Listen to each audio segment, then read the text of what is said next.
Railway Koduru Janasena MLA అరవ శ్రీధర్ పై వచ్చిన లైంగిక వేధింపుల ఆరోపణలు ఆంధ్రప్రదేశ్ రాజకీయాల్లో సంచలనం సృష్టిస్తున్నాయి. ఈ వ్యవహారంపై జనసేన పార్టీ అధిష్టానం, రాష్ట్ర మహిళా కమిషన్ స్పందించాయి. ఓ మహిళా ఎమ్మెల్యే శ్రీధర్ పై సంచలన ఆరోపణలు చేశారు. టెలిగ్రామ్, ఫేస్బుక్ ద్వారా పరిచయం పెంచుకున్న ఎమ్మెల్యే తనను లైంగికంగా వేధించారని ఆమె పేర్కొన్నారు. బదిలీలు, ప్రమోషన్ల పేరుతో లొంగ తీసుకునే ప్రయత్నం చేశారని, చివరకు పెళ్లి చేసుకుంటానని నమ్మించి మోసం చేశారని ఆవేదన వ్యక్తం చేశారు. తన భర్తకు ఫోన్ చేసి విడాకులు తీసుకోవాలని ఒత్తిడి చేశారని, ఇందుకు సంబంధించిన వీడియోలు, చాటింగ్ ఆధారాలు తన వద్ద ఉన్నాయని బాధితురాలు మీడియా ముందు వెల్లడించారు. దీంతో ఈ ఘటనను తీవ్రంగా పరిగణించిన జనసేన పార్టీ నిజాలు తేల్చేందుకు 3 సభ్యులతో కూడిన విచారణ కమిటీని నియమించింది. టి శివశంకర్, తంబలపల్లి రమాదేవి, టీసీ వరుణులతో కలిసి కూడిన ఈ కమిటీ 7 రోజుల్లో నివేదిక సమర్పించాల్సి ఉంటుంది. విచారణ పూర్తయ్యే వరకు ఎమ్మెల్యే శ్రీధర్ను పార్టీ కార్యక్రమాలకు దూరంగా ఉండాలని అధిష్టానం మరోవైపు ఆదేశించడం జరిగింది. మరోవైపు ఈ ఆరోపణలను ఎమ్మెల్యే శ్రీధర్ తోసిపుచ్చారు. తనపై జరుగుతున్నదంతా కుట్ర అని, డీప్ ఫేక్ టెక్నాలజీతో సృష్టించిన వీడియోల ద్వారా తన ప్రతిష్టతను దెబ్బతీస్తున్నారని ఆరోపించారు. కోర్టులోనే దీనిపై పోరాడతానని స్పష్టం చేశారు ఆయన. ఎమ్మెల్యే అనుచరులు స్పందిస్తూ బాధితురాలు ఎమ్మెల్యేను 25 కోట్లు డిమాండ్ చేస్తూ హనీ ట్రాప్ కు పాల్పడిందని, ఆమె బెదిరింపులకు సంబంధించిన ఆధారాలు తమ వద్ద ఉన్నాయని పేర్కొన్నారు. ఇదిలా ఉంటే అటు రాష్ట్ర మహిళా కమిషన్ చైర్పర్సన్ రాయపాటి శైలజ కూడా ఈ విషయాన్ని సుమోటోగా స్వీకరించారు. సమగ్ర విచారణ జరిపి బాధితురాలికి న్యాయం చేస్తామని భరోసా ఇచ్చారు. ప్రస్తుతం ఈ వివాదం రాజకీయంగా చర్చనీయాంశంగా మారింది.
రైల్వే కోడూరు జనసేన ఎమ్మెల్యే అరవ శ్రీధర్ పై వచ్చిన లైంగిక వేధింపుల ఆరోపణలు ఆంధ్రప్రదేశ్ రాజకీయాల్లో సంచలనం సృష్టిస్తున్నాయి.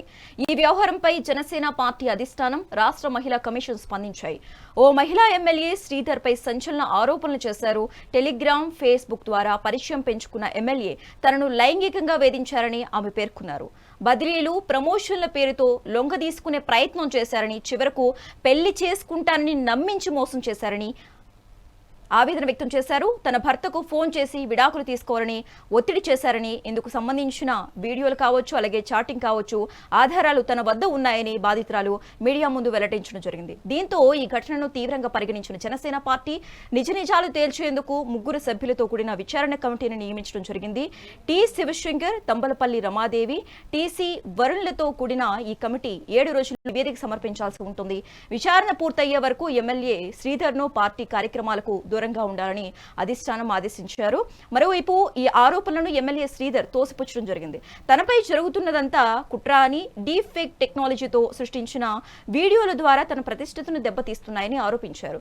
కోర్టులోనే దీనిపై పోరాడతానని స్పష్టం చేశారు. ఎమ్మెల్యే అనుచరులు స్పందిస్తూ బాధితురాలు ఎమ్మెల్యేను 25 కోట్లు డిమాండ్ చేస్తూ హనీ ట్రాప్ కు పాల్పడిందని, ఆమె బెదిరింపులకు సంబంధించిన ఆధారాలు తమ వద్ద ఉన్నాయని పేర్కొన్నారు. ఇదిలా ఉంటే అటు రాష్ట్ర మహిళా కమిషన్ చైర్పర్సన్ కూడా స్పందించారు.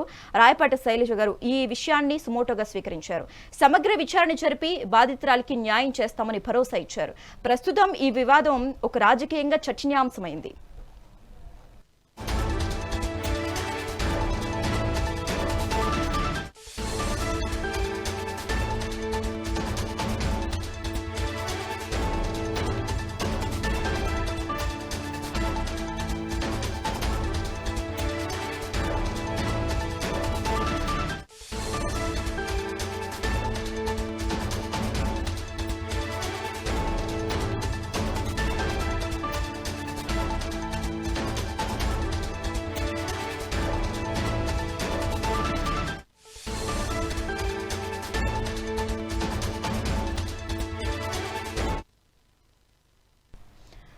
రైల్వే కోడూరు జనసేన ఎమ్మెల్యే ఆరవ శ్రీధర్ పై వచ్చిన లైంగిక వేధింపుల ఆరోపణలు ఆంధ్రప్రదేశ్ రాజకీయాల్లో ఒక సంచలనం సృష్టిస్తున్నాయని చెప్పుకోవాలి.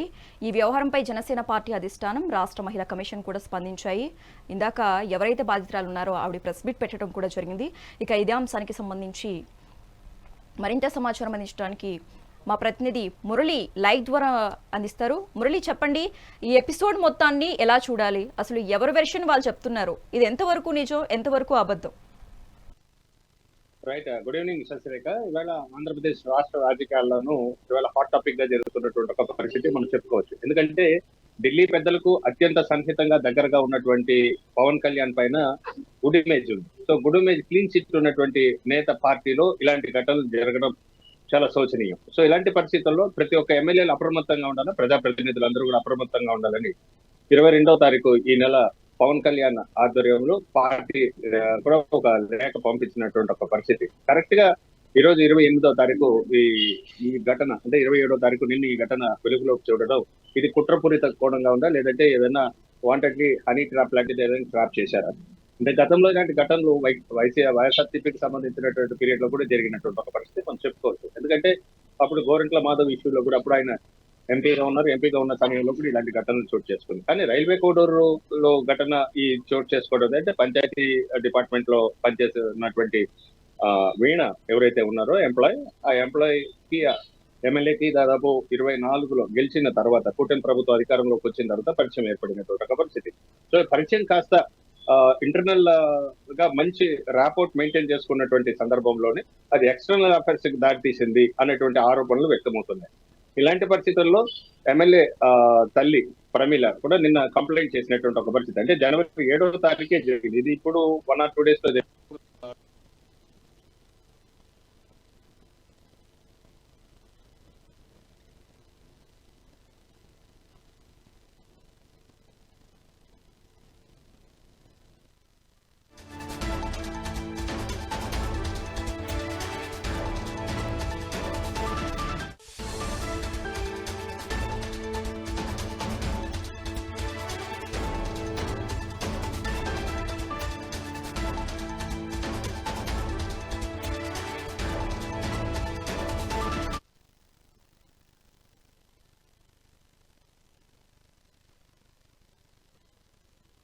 చంద్రబాబు నాయుడు గారికి సంబంధించిన వాళ్ళంతా ఏ స్థాయిలోకి వెళ్ళిపోయినారంటే, నిన్న 20 పేపర్లో చూసిన కోడూరు ఎమ్మెల్యే ఆరవ శ్రీధర్, అదే మనిషేనా అసలు ఇది ఎమ్మెల్యేనా అని అనిపిస్తుంది నాకు.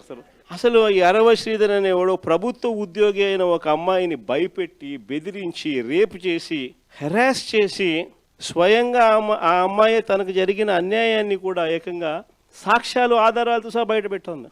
ఆముదాల వలస ఎమ్మెల్యే ఇంకోడు కూన రవికుమార్. ఈయన గారి వేధింపులు భరించలేక గవర్నమెంట్ స్కూల్ ప్రిన్సిపల్ ఆత్మహత్యా యత్నం చేసుకుంటే ఇప్పటి వరకు చర్యలు లేవు. సతివీడు ఎమ్మెల్యే కోనేటి ఆదిమూలం ఒక మహిళను బలాత్కారం చేసిన చివరికి ఆ అధికారిని ఉపయోగించి ఆ కేసునే క్లోజ్ చేయించుకుంటారు. ఎంత దారుణంగా జరుగుతుందనంటే, ఇంకొకడు మంత్రి సంధ్యారాణి పిఏ ఇంకొకడు తనను లైంగికంగా వేధిస్తున్నాడని మరొక ప్రభుత్వ ఉద్యోగి అయిన మహిళ ఫిర్యాదు చేస్తే అతన్ని వదిలేసి ఫిర్యాదు చేసిన ఆయమను జైల్లో పెడతారు. అసలు నాకు ఆశ్చర్యంగా ఉంది. అసలు జంగల్ రాజ్యం అని అంటే ఇంకా వేరే పేరు ఏమైనా ఉంటుందా ఈ ప్రభుత్వంలో జరుగుతూ ఉన్న పనులకు? అసలు ఈ స్టేజ్లోకి ఒక ప్రభుత్వం పోవడం ఏంది? దగ్గరుండి ఇట్లా టోళ్ళని తీసుకొని పోయి ఇన్సిడెంట్ జరిగితే భయము, భక్తి లేకపోకుండా మరుసటి రోజు జైల్లో పెట్టాల్సిన వాళ్ళందరినీ జైలు అనేది ఎలా ఉంటుందో చూపించాల్సింది పోయి, ఇలాంటిది ఏదైనా చేయాలంటే బొలులో భయం అనేది ఎలా ఉంటుందో చూపించాల్సింది పోయి, వీళ్ళందరినీ ప్రోత్సహిస్తూ ఉండేది వీళ్ళు. సాక్షాత్తు దగ్గరుండి చంద్రబాబు నాయుడు, ఆయన కొడుకు, ఆయన ప్రభుత్వం. చంద్రబాబు నాయుడు. నేను ఆరవ శ్రీధర్, రైల్వే కోడ జనసేన పార్టీ ఎమ్మెల్యేగా ఉన్నాను. ఈ రోజు మార్నింగ్ నుంచి ఏదైతే నా మీద తప్పుడు ప్రచారం, అదేవిధంగా తప్పుడు ఫేక్ డీప్ వీడియోలు ప్రచారం చేస్తున్నారో దానికి నేను సూటిగా వాళ్ళని క్వశ్చన్ అడుగుతున్నాను. నేను 2021 నుంచి సర్పంచ్ గా 3 years కంటిన్యూగా సర్పంచ్ గా పనిచేశాను. సర్పంచ్ గా పనిచేసేటప్పుడు నా విలేజ్ లో కావచ్చు, లేకపోతే పక్క పంచాయతీలు కావచ్చు, మండలంలో కావచ్చు, ఏ రోజైనా శ్రీధర్ ఇలాంటి తప్పులు చేస్తాడు, శ్రీధర్ పలానా తప్పులు చేస్తాడు, తప్పుడు వ్యక్తి అని నిరూపించండి. అదేవిధంగా ఈరోజు మా జనసేన పార్టీ అధ్యక్షులు శ్రీ గౌరవ ఉప ముఖ్యమంత్రి కళ్యాణ్ సార్ దగ్గర నేను ఆయన అడుగుజాల్లో నడుస్తూ ఆయన పనితీరుపై దృష్టి పెట్టి ఆయన ఎట్లయితే ప్రజలకు సేవ చేస్తున్నారో అంతటికన్నా కొంచెం ఆయన దాంట్లో 1% ప్రజలకు సేవ చేస్తూ నా రైల్వే కోడ్ నియోజకవర్గంలో నేను పని చేస్తుంటే నాపైనే ఈ విధంగా దుష్ప్రచారం స్టార్ట్ చేయడం జరిగింది. ఏదైతే నేను ఈ videos fake DP videos morning నుంచి ఫేక్ అని చెప్తున్నారో దానికి నేను సూటిగా మరొకసారి వాళ్ళని అడుగుతున్నాను. ఈ 1.5 year నుంచి నేను చేశా అంటున్నారు కదా, నేను లాస్ట్ 6 months నుంచి నన్ను ఇట్లే హరాస్మెంట్ చేస్తా ఉంటే మా అమ్మ వెళ్ళి పోయి పోలీస్ కంప్లైంట్ కూడా ఇచ్చింది. కావున దానికి కూడా మళ్ళీ కూడా నేను దీని వెనక ఎవరున్నారు, ఎవరైతే ఈ వాంటెడ్ గా చేస్తున్నారు కూడా నేను చట్టపరంగా కోర్టు నుంచే ఎట్లయితే దానికి తగిన చర్యలు తీసుకోవాలో అదేవిధంగా చర్యలు తీసుకొని నేను అరవ శ్రీధర్ రైల్వే కోడ్ జనసేన పార్టీ ఎమ్మెల్యేగా ఉన్నాను. ఈ రోజు మార్నింగ్ నుంచి సో జూన్ 14, 2024 మన రైల్వే కోడూరు ఎమ్మెల్యేకి నేను మెసేజ్ చేయడం జరిగింది త్రూ ఫేస్బుక్. కంగ్రాచులేషన్ సార్ అని చెప్పేసి ఆయన థ్యాంక్ యూ అని చెప్పి ఫస్ట్ డేనే నాతో 2-3 hours చాట్ చేశారు. లైక్ నైట్ 11:30 ఆ టైం వరకు చాట్ చేశారనమాట. డీటెయిల్స్ అన్నీ కనుక్కోవడం జరిగింది. ఆయన నువ్వేం చేస్తావు, ఎక్కడ ఉంటావు, పెళ్ళి అయిందా, పిల్లలు ఉన్నారా, హస్బెండ్ ఏం చేస్తాడు, ఈ డీటెయిల్స్ అన్నీ అడగడం జరిగింది. నేను చెప్పాను. లాస్ట్లో ఆయన ఫోన్ నెంబర్ ఇచ్చి నా ఫోన్ నెంబర్ తీసుకొని ఇక్కడ వద్దు టెలిగ్రామ్లో చాట్ చేద్దాము అనేసి చెప్పారు. సో నేను టెలిగ్రామ్లో మెసేజ్ చేశాను. 2 days బాగానే మాట్లాడారు నాతో, అంటే నార్మల్గానే మాట్లాడారు. అందరూ ఎలా ఫ్రెండ్లీగా మాట్లాడతారో అలాగే మాట్లాడారు. సో కంటిన్యూస్ చాటింగ్ అనమాట. 2 days తర్వాత వీడియో కాల్స్ చెయ్యి, నీ న్యూడ్స్ పంపించు అని ఈ టైప్ ఆఫ్ మెసేజింగ్ చేయడం జరిగింది నాకు. సారీ సార్, నేను న్యూడ్స్ అయితే అట్లాగా పంపించలేను, వీడియో కాల్స్ కూడా నాకు కంఫర్టబుల్ కాదు అనేసి చెప్పాను అనమాట. నేను నా బాబు మాత్రమే ఉంటాం ఇంట్లో, నాకు ఒక కేర్ టేకర్ ఉంది. న్యూడ్స్ పంపించమని ఒక 3-4 days అడిగారు బాగా. నేను పంపను అనేసరికి కొంచెం బెదిరించడం లాంటివి చేశారనమాట. ఓకే న్యూడ్స్ పంపొద్దు, నేను నీతో మాట్లాడాలి, నన్ను పర్సన్గా మీట్ అవ్వు, ఇన్ పర్సన్లో మీట్ అవ్వు అని చెప్పేసి అన్నారు. ఎలా కుదురుతుంది సార్, నాకు అవ్వదు, నాకు మా బాబుతోనే ఉంటుంది రోజంతా, నాకు అవ్వదు అనేసి అన్నాను. ఒక 2 days బాగా బతిమలాడుకున్నట్టు అడిగారు అనమాట నన్ను. మీట్ అవ్వచ్చు కదా, ఈ టైంకి మీట్ అవ్వచ్చు కదా, నేను ఈ టైంకి ఫ్రీ అవుతాను అనేసి ఇలా అడగడం జరిగింది. నేను రిజెక్ట్ చేశా. ఆ తర్వాత కొంచెం ఆయన అధికారం చూపించడం లైక్ నేను రైల్వే కోడూరు ఎమ్మెల్యేని, నా కోడూరు ఇది ప్రస్తుతానికి, నువ్వు ఇక్కడే జాబ్ చేస్తున్నావు, నీ ట్రాన్స్ఫర్ కూడా నా చేతిలోనే ఉంటుంది, నీ ప్రమోషన్స్ కూడా నా చేతిలోనే ఉంటుంది అని ఈ టైప్ ఆఫ్ మాటలు మాట్లాడడం స్టార్ట్ చేశారనమాట. నైట్ 8 o'clock అలాగా వచ్చి నన్ను పిక్ చేసుకున్నారు. మా ఇంటి దగ్గర పిక్ చేసుకుని తీసుకెళ్లారు. రైల్వే కోడూరు నుంచి కడప రూట్ వెళ్దాం అనేసి అన్నారనమాట. Railway Koduru to Kadapa route 90 kilometers వస్తుంది, కడప వరకు 90 kilometers వస్తుంది. ఆయన సెక్షువల్ సాటిస్ఫాక్షన్ కావాలి నాకు నీతో అనేసి అన్నారనమాట. లేదు సార్ నేను అవన్నీ చెయ్యను అనేసి చెప్పేసరికి ఆయన నా బాడీ పార్ట్స్ టచ్ చేయడానికి ట్రై చేస్తూ నన్ను ఫోర్స్ చేయడానికి ట్రై చేశారు. కార్ డోర్ ఓపెన్ చేసేలోగా నా జుట్టు పట్టుకొని ఇలా లాగారు, ఎడ్జ్ ఆఫ్ మై హెయిర్ పట్టుకొని లాగారు అనమాట. నేను అరవబోయాను, ప్లస్ చేతులు ఇలా పట్టేసుకున్నారు, 2 చేతులు, ఆయన ఒక చేతి ఇలా పట్టుకున్నారు, కొట్టారు. ఫోర్స్ఫుల్లీ తీసేసి he force himself on to me for the first time. So June 14 నా బిడ్డ అమాయకుడు, నా బిడ్డకి ఏమి తెలీదు, మా ఇంటికి క్యాస్ట్ ఒకటే కదా అని చెప్పేసి మా ఇంటికి తరుస్తూ వస్తూ ఉండింది, సాయం కోసం వస్తూ ఉండింది. ఏదో వచ్చిందని చెప్పి మేము సాయం చేసిన దానికి నైట్ పూట్ల కూడా వచ్చి రోజు టార్చర్ పెడతా ఉండింది. నా బిడ్డకు ఏమి తెలీదు, నా బిడ్డ అంత అమాయకుడు ఇంకొకడు ఉండడు, అంత బుద్ధివంతుడు నా బిడ్డడు, గప్పు పట్టించి నాశనం చేసింది నా బిడ్డను. అంత ఉత్తముడు ఇంకలేడు. వాళ్ళ దగ్గరికి మమ్మల్ని వాళ్ళ దగ్గరికి తీసుకుపోయి మమ్మల్ని బిడ్డను ఉత్తముడుగా చేసినారు. చేసిన దానికి కానీ ఇది ఎట్లా బయట పెట్టాలా, ఇది ఎట్లా చేయాలని చెప్పేసి ఈ మాదిరి నా బిడ్డను టార్చర్ పెట్టి, టార్చర్ లోపల ఈ నైట్ పూట కూడా మా ఇంటికి వస్తూ ఉండింది.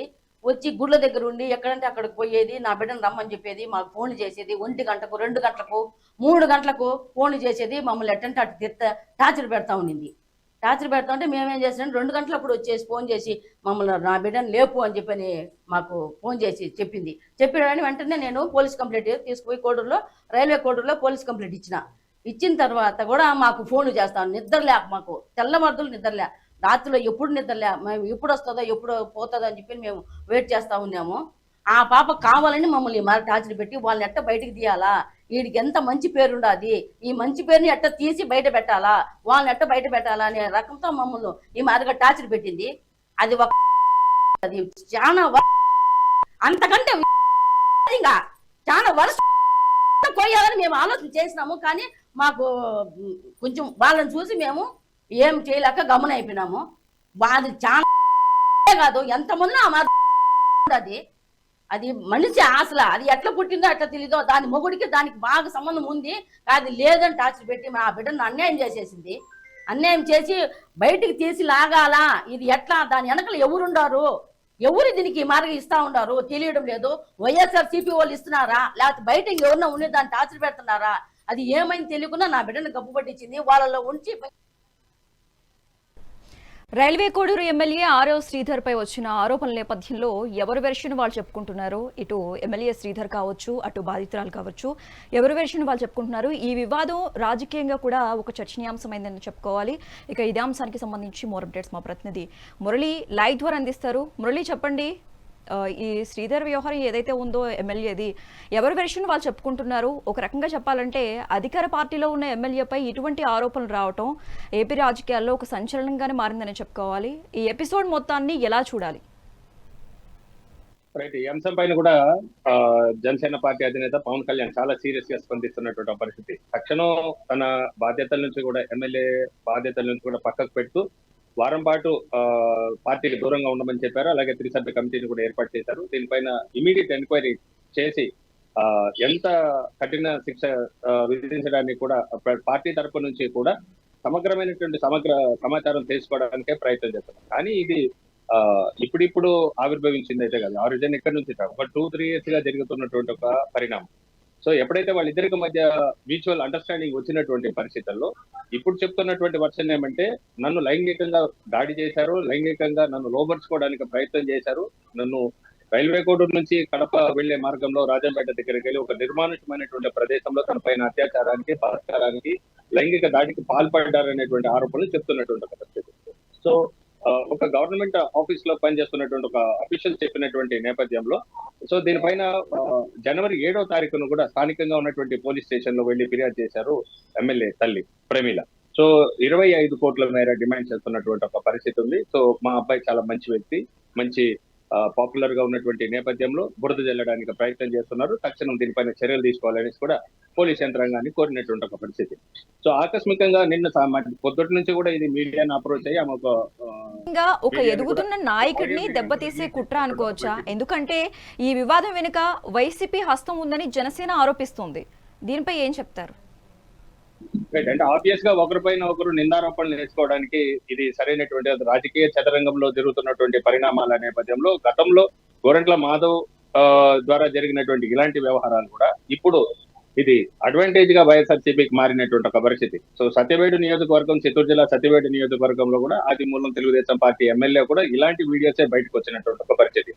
దీనిపైన ఫోరెన్సిక్ డిపార్ట్మెంట్ నిజ నిర్ధారణ చేసిన తర్వాతనే ఏదైనా ఒక అజంప్షన్ కి రావడానికి అవకాశం ఉంటుంది. సో ఒకవేళ ఇది వైసీపీ చేసిన ట్రాప్ అనుకోవచ్చు, లేదంటే వైసీపీ కుట్రపూరితంగా ఇలాంటి వ్యవహారాలన్నీ బయట తీసుకొని వస్తుందని చెప్పేటువంటి ఆస్కారం కూడా లేకపోలేదు. ఎందుకంటే మనం తిరుమల లడ్డు వ్యవహారంలో చూస్తే నెయ్యి విషయాన్ని ఏ విధంగా మ్యానిపులేట్ చేశారు, అలాగే పరకామణి విషయంలో కూడా వైఎస్ఆర్సీపీ గవర్నమెంట్ ఏ విధంగా మ్యానిపులేట్ అయినటువంటి వ్యవహారాలు అన్ని తీసుకుంటే ముఖ్యమంత్రి చంద్రబాబు నాయుడు ప్రతి ఘటనను కూడా క్షుణ్ణంగా దానిపైన ఫ్యాక్ట్ ఫైండ్ చెక్ అనేది ఒకటి చేస్తున్నారు. అంటే లోతుగా పరిశీలన చేసి ఎంతవరకు వాస్తవాలు ఇది నిజమా కాదా అని పరిశోధన చేసిన తర్వాత యాక్షన్స్ తీసుకుంటున్నటువంటి ఒక పరిస్థితి. ఇందులో భాగంగానే ఇవాళ జనసేన పార్టీ అధినేత పవన్ కళ్యాణ్ కూడా దీనిపైన ఎంక్వైరీ కమిటీ, అంటే పార్టీలో ఉన్నటువంటి మెంబర్స్ ద్వారా ఒక త్రిసభ్య కమిటీని వేసి ఒక 3 సభ్యులతో కూడినటువంటి ఒక కమిటీని వేసి ఆ 3 సభ్యులు కూడా ఒక నివేదిక సమర్పించిన తర్వాత తుది నిర్ణయం తీసుకోవడానికి అతనిపైన యాక్షన్ తీసుకోవడానికి ఉంటుంది. అదేవిధంగా ఎక్కడా కూడా అఫీషియల్స్ పైన ఒత్తిడి తీసుకురాకుండా పార్టీకి దూరంగా, అలాగే ప్రభుత్వానికి కూడా దూరంగా ఉండే విధంగా కూడా ఉత్తర్వుల్లో పేర్కొన్నటువంటి ఒక పరిస్థితి జనసేన పార్టీ కార్యాలయం నుంచి కూడా. సో వైసీపీ ట్రాప్ లో పడ్డారని చెప్పడానికి ఇది పవన్ కళ్యాణ్ కి ముందస్తు సమాచారం ఉంది. వారం క్రితం అతను పార్టీ తరపు నుంచి కూడా లేఖ కూడా విడుదల చేసినటువంటి ఒక పరిస్థితి. ప్రతి ఒక్కరూ అప్రమత్తంగా ఉండండి, కుట్ర జరగడానికి అవకాశం ఉంటుంది, మీ ఇంటర్నల్ అఫైర్స్ ఏదున్నప్పటికీ కూడా సో అది వివాహేతర సంబంధాలు కానీ లేదంటే కక్షలు కార్పణ్యాలు గొడవలు ఏదున్నా కానీ అది మీ వరకే పెట్టుకొని అది పార్టీకి పులమకండి అన్నటువంటి విషయాన్ని కూడా పవన్ కళ్యాణ్ చాలా స్పష్టంగా చెప్తున్నటువంటి ఒక పరిస్థితి. సో ఇది పవన్ కళ్యాణ్ కి త్రూ ఇంటెలిజెన్స్ ముందుగా వచ్చినటువంటి సమాచారం. ఒక కామన్ ఉమెన్ ఇలా నేరుగా వచ్చి నన్ను ఇలా చేశారని చెప్పడానికి కొంతమేర వాస్తవాలు ఉన్నప్పటికీ దీనిపైన సమగ్రంగా ఒక నివేదికలు తెప్పించుకుంటే గానీ వాస్తవాలు తెలుసుకొని మహిళా కమిషన్ ద్వారా కానీ ఇప్పటి వరకు కూడా పోలీస్ కంప్లైంట్ రిజిస్టర్ కానటువంటి ఒక పరిస్థితి. ఆ అమ్మాయి వచ్చి బయటికి బాధితురాలు వచ్చి 24 గంటలు గడిచినప్పటికీ కూడా పోలీస్ యంత్రాంగం నుంచి ఇప్పటి వరకు కూడా కంప్లైంట్ రిజిస్టర్ చేయనటువంటి ఒక పరిస్థితి మనకి కనిపిస్తుంది. కానీ దీనిపైన పార్టీ తరపు నుంచి కానీ ప్రభుత్వం తరపు నుంచి కానీ ఒక నివేదిక తెప్పించుకున్న తర్వాత తనను పార్టీ నుంచి సస్పెండ్ చేయాలా అన్నటువంటి అంశాలను పరిశీలిస్తున్నారు. అంతవరకు పార్టీగా దూరంగా పెట్టినటువంటి ఒక పరిస్థితి కూడా కనపరిచింది. ఇది వైసీపీ ట్రాప్ ఆబ్వియస్ గా ఉంటుంది. ఎందుకంటే ఎవరికి ఏ అవకాశం వచ్చినప్పుడు దాన్ని రాజకీయ చదరంగంలో వినియోగించుకోవడానికి ప్రతి ఒక్కరు ముందుకు వస్తుంటారు. అందులో భాగంగా పవన్ కళ్యాణ్ పైన క్లీన్ ఇమేజ్, గుడ్ ఇమేజ్ ఏ విధంగా పాడు చేయాలనేటువంటి ఉద్దేశం ఉన్నప్పటికీ దాన్ని ఏ విధంగా గెయిన్ చేసుకోవాలో, పొలిటికల్ మైలేజ్ గా ఎలా కన్వర్ట్ చేసుకోవాలనేటువంటి అంశాలను కూడా పరిశీలిస్తుంటారు. కాబట్టి ఇది ఖచ్చితంగా వైసీపీకి అప్పర్ హ్యాండ్ అవ్వడానికి అవకాశాలు ఉంటాయి. శిరీష, సోషల్ మీడియాలో వైరల్ అవుతున్న కొన్ని వీడియోస్ కావచ్చు, అలాగే చాటింగ్ స్క్రీన్ షాట్లు కావచ్చు, ఇవేనా లేక ఎమ్మెల్యే తనని భౌతికంగా బెదిరించినట్లు ఏవైనా ప్రత్యేక సాక్ష్యాలు ఏమైనా ఉన్నాయా ఆవిడ దగ్గర? ఇందాక ప్రెస్ మీట్లో మాట్లాడినప్పుడు కూడా ఆమె దగ్గర ఒక రిపోర్టర్ అడిగితే దాదాపుగా నా దగ్గర న్యూడ్ వీడియోస్ కావచ్చు 500 వీడియోస్ వరకు ఉన్నాయని చెప్తున్నారు. ఒకవేళ నిజాలు కనుక బయటపడితే గనక జనసేన పార్టీ నెక్స్ట్ స్టెప్ ఏం తీసుకోబోతోందంటారు? ఇది ఎందుకంటే జనసేన పార్టీకి చాలా క్లీన్ ఇమేజ్ ఉంది. ఎందుకంటే ఆయన 2009 నుంచి పార్టీని తీసుకురావాలి, నేను ప్రతిపక్షంలో ఉన్నప్పటికీ పర్వాలేదు, కొన్ని స్టాండర్డ్స్ మెరిట్స్ మెయింటైన్ చేస్తానని చెప్తున్నటువంటి పవన్ కళ్యాణ్ కి ఇలాంటి ఘటనలు చూస్తే ఒకవేళ పార్టీ తరఫున దాన్ని పార్టీ పైన పడే అవకాశాలు కూడా లేకపోలేదు. ఎందుకంటే ఆంధ్రప్రదేశ్ రాష్ట్ర వ్యాప్తంగా అత్యంత మహిళా జనాదరణ కలిగినటువంటి నేతగా పవన్ కళ్యాణ్ ని చెప్పొచ్చు. సో అతనికి వచ్చిన ఓటింగ్ పర్సెంటేజ్ కానీ లేదంటే అతనికి 100% స్ట్రైక్ రేట్ వచ్చిందంటే అది ఖచ్చితంగా మహిళలు అగ్రపీఠం వేసినటువంటి ఒక పరిస్థితి. సో ఇలాంటి గుడ్ ఇమేజ్, క్లీన్ ఇమేజ్ ఉన్నటువంటి పవన్ కళ్యాణ్ జనసేన పార్టీలో ఇవాళ ఒకరిద్దరు ఇలా చేస్తున్నటువంటి కార్యక్రమాల పట్ల కూడా అది పార్టీ పైన ప్రభావం చూపించడానికి కూడా అవకాశం లేకపోలేదు. అందులో భాగంగా ఇవాళ ఎక్కడ మొహమాటానికి పోకుండా ఇమీడియట్ గా పార్టీ కార్యాలయం నుంచి కూడా పార్టీ వ్యవహారాలు చూసేటువంటి హరిప్రసాద్ గారు కూడా ఒక లెటర్ ఇష్యూ చేసినటువంటి ఒక పరిస్థితి. అంటే పార్టీ తరపు నుంచి తన స్టాండ్ కూడా చెప్పినటువంటి ఒక పరిస్థితి. 3 సభ్యులతో కూడినటువంటి ఒక కమిటీని ఇమీడియట్ గా డిప్లాయ్ చేయడం, వారి దగ్గర నుంచి సమాచారం సేకరించుకోవడం, ఇమీడియట్ గా తన పార్టీ నుంచి కూడా అంటే ఈ రోజు నుంచి పార్టీ నుంచి కూడా దూరం పెట్టినటువంటి ఒక పరిస్థితి. సో ఎవరిపైన ప్రభావం చూపెట్టకూడదు, అటు పోలీస్ యంత్రాంగం పైన కూడా. అంటే ఎవరైనా కానీ ఒకటే చెప్తారు, ఇది ఆర్టిఫిషియల్ ఇంటెలిజెన్స్ ద్వారా చేశారు, లేదా డీప్ నెక్ ద్వారా చేశారు, నా ఫేస్ కాదు ఇది. కానీ ఇక్కడ గతంలో చూసుకుంటే 2-3 ఘటనలు మనకి చిత్తూరు జిల్లాలో చోటు చేసుకుని సత్యవేడలో కూడా ఇవన్నీ కూడా ఫోరెన్సిక్ డిపార్ట్మెంట్ కానీ లేదంటే సదరు మహిళను మెటర్నిటీ హాస్పిటల్ తీసుకెళ్లి వైద్య పరీక్షలు చేసినప్పుడు ఈ వ్యవహారాలన్నీ బయటపడడానికి అవకాశం ఉంటుంది. ఇందులో భాగంగానే ఇప్పుడు 5 సార్లు అబార్షన్ చేశారు, తన పైన లైంగిక దాడి జరిగింది. ఇవన్నీ కూడా గవర్నమెంట్ కి వెళ్ళిన తర్వాత అక్కడ మెటర్నిటీ ప్రసూతి హాస్పిటల్కి వెళ్ళిన తర్వాత వైద్యులు పరీక్ష చేసిన తర్వాత వాస్తవాలు ఏందని వెలుగు రావడానికి అవకాశం ఉంటుంది. అంటే ఇక్కడ కోర్టులో దీనిపైన పోక్సో చట్టాన్ని పైన కూడా సత్యవేడ్ ఎమ్మెల్యే పైన పెట్టినటువంటి ఒక పరిస్థితి. సో ఇద్దరు రాజీకి రావడంతో కేసు కొట్టేసినటువంటి ఒక పరిస్థితి. కానీ ఇక్కడ జనసేన పార్టీ అధినేత ఎంతవరకు ఈ అంశాలపైన అతను సమర్థిస్తారంటే ఖచ్చితంగా అయితే సమర్థించే ప్రసక్తి అయితే ఉండదు. పార్టీ నుంచి తాత్కాలికంగా అతన్ని దూరం పెట్టినటువంటి ఒక పరిస్థితి. మరో వారంలో ఈ నిజ నిర్ధారణ కమిటీ ఒక నివేదిక ఇచ్చిన పక్షంలో తను ఖచ్చితంగా సస్పెండ్ చేస్తారు. సాధారణంగా ఒక మహిళ దగ్గర ఇలాంటి ఆడియో టేప్స్ తో ముందుకు రావడం అనేది చిన్న విషయం కాదని చెప్పవచ్చు. మురళి, ఈ వేధింపులు చాలా కాలంగా జరుగుతున్నాయని బాధితురాలు చెప్తోంది. మరోవైపు మరి ముందే ఎందుకు ఫిర్యాదు చేయలేదు? ఇంకో అంశం ఏంటంటే ఈ ఇష్యూపై ఇప్పుడే బయటకు రావడానికి గల కారణాలు ఏమిటనేది ఒక బిగ్ క్వశ్చన్ మార్క్ తెలుస్తోంది. అయితే బాధితురాలు దాదాపుగా 25 కోట్లు డిమాండ్ చేస్తుందని ఎమ్మెల్యే తరపు అనుచరులు కూడా అంటున్నారు. ఇది ఎంతవరకు నిజం అంటారు? మరి దగ్గర అవకాశాలు ఉండవచ్చు. ఎందుకంటే ఇద్దరికి మధ్య ఉన్నటువంటి రిలేషన్షిప్ అంటే ప్రతి సందర్భంలో కూడా 2 చేతులు కలిపితే కానీ చెప్పట్లు మూత రాదు. అందులో భాగంగా ఒక మహిళ అది గవర్నమెంట్ లో పనిచేస్తున్నటువంటి కార్యాలయంలో పనిచేస్తున్న ఒక ఉద్యోగిని తనకు అన్యాయం జరిగింది అని చెప్పుకున్నప్పుడు సో డిమాండ్ చేశారని వీరు చెప్తున్నటువంటి ఒక పరిస్థితి. సో డిమాండ్ చేశారన్నప్పుడు ఆ డిమాండ్ చేసినటువంటి ఆడియో టేపు వీళ్ళు పోలీసుల ముందు పెట్టాల్సినటువంటి ఒక పరిస్థితి ఉంటుంది. ఇప్పుడు ఆ సదరు మహిళ ఏదైతే బాధితురాలు ఉందో వీణ నా దగ్గర 400 టేపులు ఉన్నాయంటే ఆ వీడియోలు కూడా బయట పెట్టాల్సిన పరిస్థితి ఉంటుంది. సో 25 కోట్ల డిమాండ్ అడగడం ఎంతవరకు నిజం, అవాస్తవం లేదా వాస్తవం అని అనుకున్నప్పుడు దానిపైకి ఎలాంటి ఎవిడెన్స్ ఉందా లేదా అనుకున్నప్పుడు ఇక్కడ అమ్మాయి దగ్గర కూడా అలాంటి పరిస్థితులే ఉంటాయి. ఇది ఒక రోజు 2 రోజులు, ఇది ఖచ్చితంగా మెటర్నిటీ హాస్పిటల్ వెళ్ళి సంబంధిత డాక్టర్లు వైద్య పరీక్షలు నిర్వహించి ఎంతవరకు అమ్మ పైన లైంగిక దాడి జరిగిందన్నటువంటి అంశాలను పరిగణలోకి తీసుకొని ఒక రిపోర్ట్ ఇస్తే గానీ వాణి చెప్పింది, వీణ చెప్పింది వాస్తవమా కాదా అనేటువంటి ఆరోపణల, లేదా ఇది వైఎస్ఆర్సీపీ ట్రాప్ లో పడి ఒక కుట్ర జరిగింది అనేటువంటి అంశాలు కూడా వెలుగులోకి రావడానికి అవకాశం ఉంటుంది. సరే, పర్టికులర్ గా చూస్తే ఈ అంశం పైన తొలి నుంచి కూడా పార్టీ స్టాండ్ ఒకటే తీసుకుంది. మీరందరూ క్రమశిక్షణ కలిగిన కార్యకర్తల్లాగా ఉండండి, బాధ్యతగా వ్యవహరించండి, బాధ్యతాయుతంగా ఉండండి. కూటమి ప్రభుత్వం ఆంధ్రప్రదేశ్ రాష్ట్రాన్ని మంచి దిశం తీసుకెళ్లాలి. గతంలో అయితే ఈ ఆంధ్రప్రదేశ్ రాష్ట్రాన్ని 2019 నుంచి 24 వరకు అంధకారంలోకి నెట్టారు. సో 24 నుంచి 29 వరకు ఈ 5 ఏళ్ల పాటు ప్రజలు మనకి ఒక మ్యాండేట్ ఇచ్చారు. ఆ మ్యాండేట్ అనుకూలంగా మనం పనిచేయాలని